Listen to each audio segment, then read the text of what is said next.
மேக்ஸ்ல 100% எடுத்த ஒரு ஸ்டூடெண்ட, சயின்ஸ்ல 100 மார்க் எடுக்கிற ஸ்டூடெண்ட இந்த சமூகம் என்ன ஸ்போர்ட்ஸ் மேன் எப்படி பாக்குதுன்னா, நான் எப்பயுமே பதிவு பண்ணுவேன், பெரிய பெரிய டீச்சர்ஸ் கிட்ட இங்கேயும் பதிவு பண்ணுவேன், இன்னைக்கு சமூகத்துக்கு பதிவு பண்றேன். ஒரு நல்ல மெரிட்ல 100% மார்க் வாங்குறவங்க பையனை எடுத்துட்டு வந்து, நல்ல படிச்ச பையனையும் ஒரு பொண்ணையும் எடுத்துட்டு வந்து காலையில 3 மணி நேரம் ஓட விட்டு போய் ஸ்கூல்ல உட்கார வச்சீங்கன்னா அந்த நல்லா படிக்கிற பையன் மயக்கம் படிக்கல இருக்கும். அப்ப ஸ்போர்ட்ஸ் மேனோட லீடர்ஷிப் எங்க இருக்கு? பேரண்ட்ஸ் அதை புரிஞ்சுக்கணும். It's not a easy. விவசாயத்தோட ரொம்ப கஷ்டமான துறை விளையாட்டு துறை. நான் எப்பயுமே அதை பண்ணுவேன். 2 பேரும் சமமா பார்க்கலாம். ஏன்னா ஒரு விளையாட்டு வீரன் காலைல 5 மணிக்கு எந்திரிச்சு 6 மணிக்கு கிரவுண்ட்ல இருக்கணும். 3 மணி நேரம் அவனுடைய பிராக்டிஸ் செஷனை பாத்தீங்கன்னா, நீங்க ஜம்பிங் பண்ணணும், ரன் பண்ணணும், ஸ்பிரிண்ட் பண்ணணும், 40 நிமிஷம் கண்டினியூஸா ஓட வைப்பாங்க. திடீர்னு மலை மேல ஏறி ஓட வைப்பாங்க, ஸ்டெப்ஸ் ஓட வைப்பாங்க. எல்லா கடினமான வேலையை முடிச்சுட்டு 10 மணிக்கு போய் அதே ரேஸ்ல நல்லா படிக்கிற பையன் கிட்ட போய் உக்காந்துட்டு அவங்க காலைல எந்திரிச்சு தூங்கி எந்திரிச்சு ரிலாக்ஸா ஸ்கூல்ல உட்காந்து படிச்சுட்டு இருப்பாங்க. கால் வலி எவ்வளவு வலி இருக்கும், உடம்பு வலி எவ்வளவு இருக்கும், தூக்கம் அதுக்கு மேல வரும். ஏன்னா காலையிலே கிட்டத்தட்ட 2000-3000 கலோரிஸ் போயிருக்கும் பாடியில இருந்து. ரத்தத்தை தவிர வேறு வந்துகிட்டே இருக்கும்.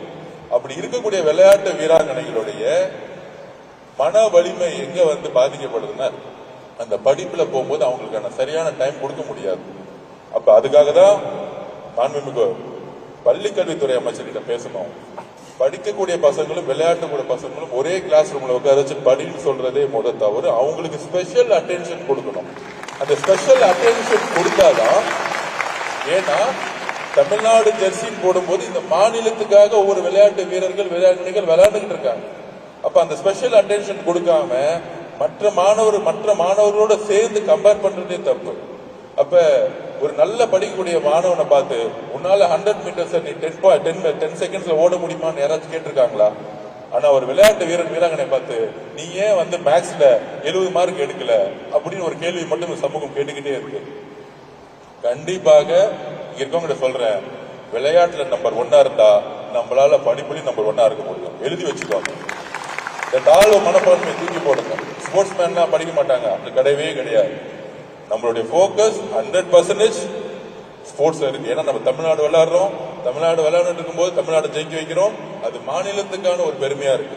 12 வயசுல நீங்க தமிழ்நாடு விளையாண்டு நீங்க ஜெயிச்ச பிறகு அந்த கோல்டு மெடலோட எங்களுடைய முதலமைச்சர் நீங்க பார்க்கும் பொழுது, இன்பட் யார் கோல்டு மெடல் இருந்தாலும் நீங்க நேரா நம்மளுடைய முதலமைச்சரை பார்த்துக்கலாம். Gold medal, silver medal, bronze medal எடுத்த நேரா நீங்க முதலமைச்சரை பார்க்கலாம். உங்களுக்கு ஆசையா இருக்கும்னு நினைக்கிறேன். அவர் உங்களை வரவேற்க காத்துக்கிட்டு இருக்காரு.